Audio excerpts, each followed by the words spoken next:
Donc cette semaine, Motus et moi sommes allés voir le remake du Roi Lion et Promare à 24 heures d'écart.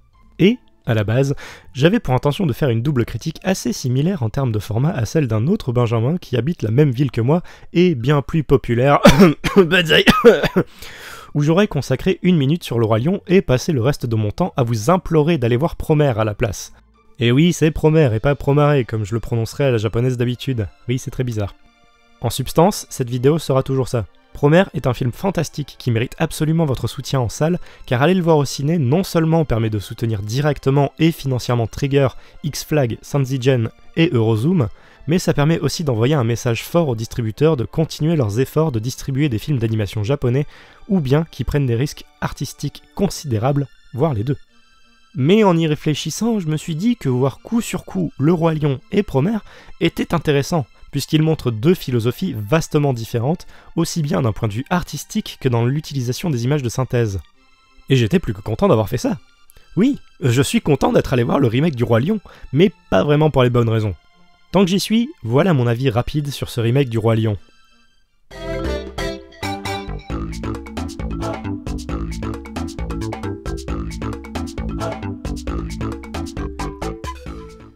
Ce remake, réalisé par Jon Favreau, est une démonstration technique déguisée en film Roi Lion pour justifier l'investissement dans une technologie qui n'a certainement pas coûté qu'un PC et l'installation de Windows XP. There's no real sets, there's no real animals, there's no motion capture, there's nothing but pixels. C'est un vrai film d'animation qui tente de se faire passer pour du live-action. Probablement aussi pour amadouer les gens qui ne vont pas voir de films d'animation moins réalistes parce que c'est pour les enfants, lol. Je déteste cette mentalité. Et le gros souci de ce film, c'est qu'il s'imagine tellement être un film live qu'il travaille avec toutes les limitations des films live.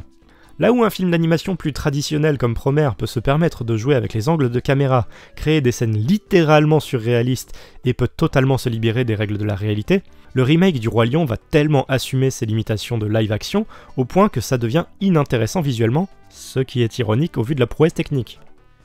Si vous avez traîné sur internet et notamment sur Twitter récemment, ou bien que vous avez vu le film, vous devez savoir que les personnages sont inexpressifs au possible, mal synchronisés au pire, et certaines scènes sont tellement mal foutues que ça en devient drôle. L'amour brille sous les étoiles se déroule en plein jour, Scar qui hurle à l'oreille « Longue vie au roi !»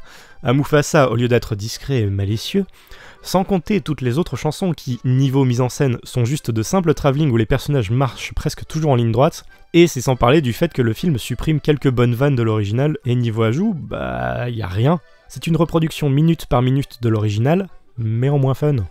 Ce film est un désastre de bout en bout quand on le compare à l'original. Et ça devient presque potable si on ferme juste les yeux et on ne fait qu'écouter le film. Là encore, saisissez toute l'ironie de la chose. Mais on a vu le film en VF, et personne n'est impliqué en dehors de Jamel qui est étonnamment bon ici. Même Jean Reno semble fatigué et pas motivé à l'idée de reprendre un des rôles qui a marqué des générations d'enfants. J'imagine que la VO est bien meilleure avec notamment John Oliver en Zazu, James Earl Jones en Mufasa et tout le tintouin, mais là encore ce serait juste coller un pansement sur une jambe de bois faite avec des brindilles desséchées. Et c'est dommage que ce film soit si inexpressif car il lui arrive malgré tout d'avoir des fulgurances où les personnages ont l'air vivants. C'est rare et ça arrive surtout durant le combat final, mais quand ça arrive, ça fonctionne plutôt bien. Sans compter la scène du canyon, qui est vraiment bien filmée et rendue très dynamique, où j'ai eu l'impression que les personnages en charge du film se sont enfin réveillés pour nous fournir quelque chose de visuellement intéressant. Donc ouais, en dehors de montrer que Disney a enfin quasiment maîtrisé la technologie pour reproduire de manière trop fidèle et inquiétante notre monde, j'ai envie de dire que ce remake ne servait pas à grand chose sur un plan artistique. Peut-être que s'ils avaient rendu les personnages plus expressifs et pris plus de risques en termes de mise en scène, ça aurait pu être intéressant, voire même incontournable. Mais en l'état, il est carrément plus recommandé de voir le film d'animation original. Et si vous avez la flemme de le revoir, mais vous voulez voir quelque chose qui ressemble au Roi Lion, mais qui n'est pas l'original, au pire, vous pouvez toujours regarder Léo, Roi de la Jungle, basé sur le manga d'Osamu Tezuka, qui a servi de base à la création du Roi Lion. Et donc, là où Disney a utilisé l'animation en image de synthèse pour avoir un rendu ultra réaliste qui t'a versé dans l'excès, Promare, lui, fait totalement le contraire.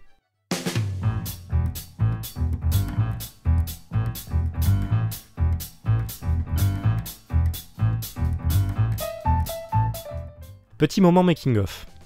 J'ai écrit la première partie de cette vidéo avant d'aller voir Promare, et même si j'avais déjà une petite idée de la direction qu'allait prendre mon discours, je n'avais pas imaginé ne serait-ce qu'une seconde que Promare serait aussi bon.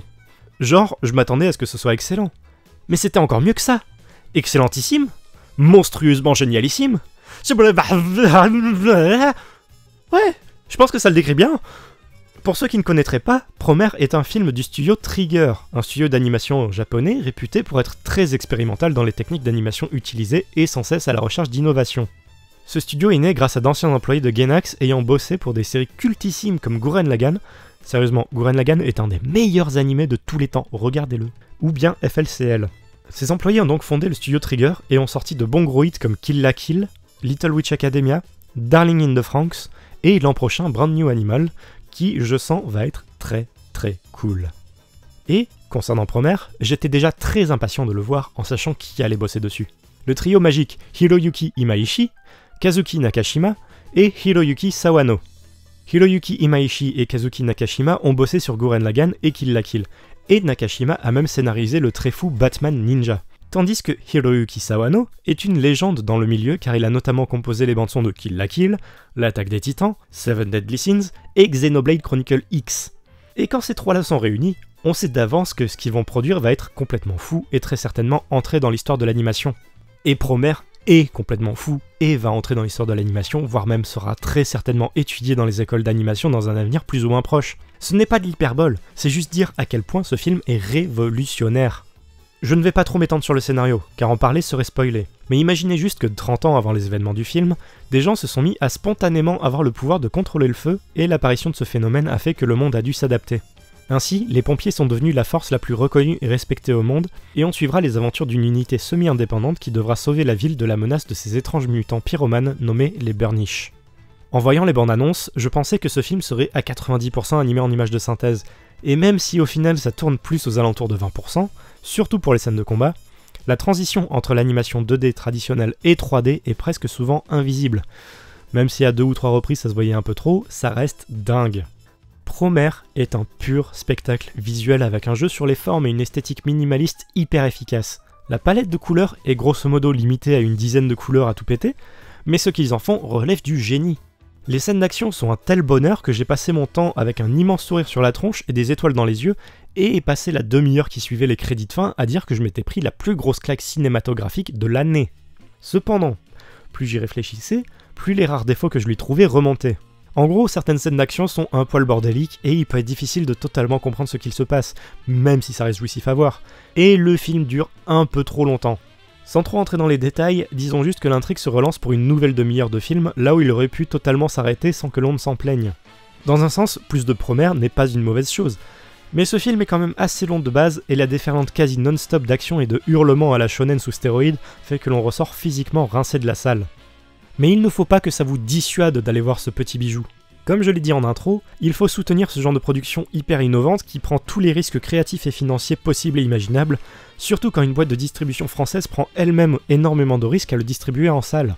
Le Roi Lion, par exemple, est un film que vous avez déjà vu dans une version bien meilleure il y a presque 30 ans, et qui, au moment où j'écris ces lignes, a déjà fait plus de 5 millions d'entrées en salle.